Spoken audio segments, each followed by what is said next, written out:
நீ போடுற தண்ணியை தான் நம்ம குடிச்சிட்டு இருக்கோம். இதெல்லாம் உங்களுக்கு தெரியுமா? கடலூர் சிப்காட்டை உலக சுகாதார நிறுவனங்களால் தடை செய்யப்பட்ட அத்தனை தொழிற்சாலைகளும் இருக்கு.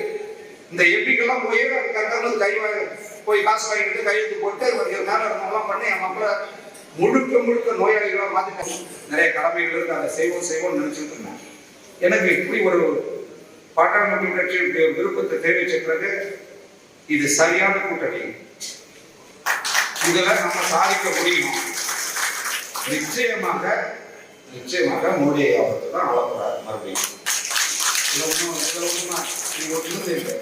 நீ ஒண்ணு மாத்தவே முடியாது யாராலும். அப்ப அவர்கிட்ட நம்ம என்னென்ன தெரியலாம். நம்ம நான் நினைச்சுட்டேன், நம்ம எப்படியாவது அவரை பிடிச்சி பேசி எல்லாம் நம்ம ஊருக்கு கொண்டு வந்துடும். எல்லாரும் எனக்கு ஆசைங்க, இங்க வேலை இல்லாத பிள்ளைகளே இருக்க செய்ய முடியுங்க.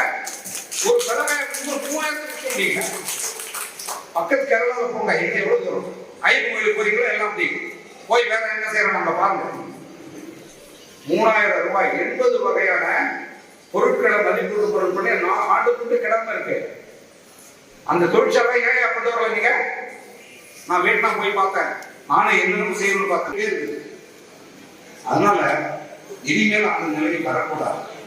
சரியானவர்கள் முறையானவர்கள் தமிழ்நாட்டில் இருக்கக்கூடியவர்கள். இந்த தொகுதிக்காக நம்ம பேசல, சின்னம் பார்த்து வாக்களிக்காமல் தகுதி பார்த்து வேட்பாளர்களை தேர்ந்தெடுங்கள். அதுதான் சரியான தேர்தல். இல்லைன்னா அது செல்லாத நோட்டு, செல்லாத ஓட்டு. நீங்க தகுதி இல்லாத ஒருத்தர் வாக்களிச்சுன்னா அது செல்லாத ஓட்டு. எண்ணிக்கையில செல்லலாம், அது தப்பான ஆட்களை கொண்டு வந்து ஆட்சியில் அமர்த்தும். அதை போராடுறதுக்கே காலம் சரியாகும். நல்ல பள்ளிக்கூடத்தில் படிக்க வச்சா பையன் வந்துடும் நினைச்சுக்காங்க. நல்ல அரசியல் மாற்றம் வந்தா தானாக எல்லாமே வரும். உங்களுக்கு படிக்க வைக்கிறதுக்கு சம்பாதிக்கிறதுலையும் உடம்புக்கு வலிமை பத்திர சம்பாதிக்கலாம். உங்க வாழ்க்கை முடிஞ்சு போகுது. உலகத்தில் இருந்த குடும்பம் எங்கேயுமே கிடையாது. குழந்தை பிறந்ததுன்னா கல்வியை அரசாங்கம் இலவசமா கொடுக்கணும். உடம்பு 5 விஷயம் செலவு பண்ணணும், மருத்துவத்தை அரசாங்கம் கொடுக்கணும். அது இருக்காங்க. அப்புறம் எதுக்கு ஓட்டு போடுறீங்க? அதை புரிஞ்சுக்கங்க. உங்களுக்கு எந்த கட்சி ஓட்டு போடணும்னு நல்லா தெரியும், பார்த்துக்குங்க.